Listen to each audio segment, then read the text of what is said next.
नमन मुद्रा. सावधान. रेचा श्वास सोडा.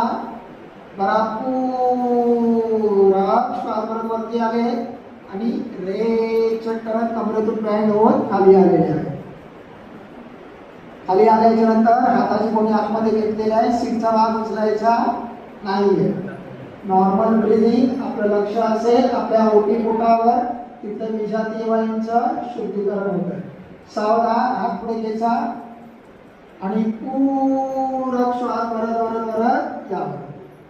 वरती आल्याच्या नंतर रेच करत छातीच्या मध्यावर 1-2 श्वास प्रश्वास नॉर्मल करायचे आहेत. एक आवर्तन काय झालं पूर्ण झालं. असे किती आवर्तन करायचे?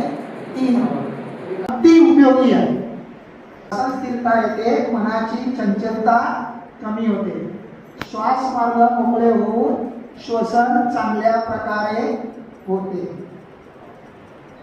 कळलं नाही? स्त्रियांचे गर्भाशयाचे विकार लक्षात ठेवा. स्त्रियांचे गर्भाशयाचे विकार बाळंतपणानंतर पोट सुटणे हे सगळं याच्यातून काय होतं? निघून जातं. स्वप्नदोष अतिस्रावासारखे विकार अंगावरून जास्त जातो. अतिस्रावासारखे विकार स्वप्नदोष याच्यातून काय होतात? निघून जातात. कळलं नाही? पोटातील विजातीय वायू बाहेर पडल्यामुळे श्वास नलिका तुमची काय होते? मोकळी होते. म्हणजे पुढील कपातपाती व इतर क्रिया करणं तुम्हाला सुलभ जातं.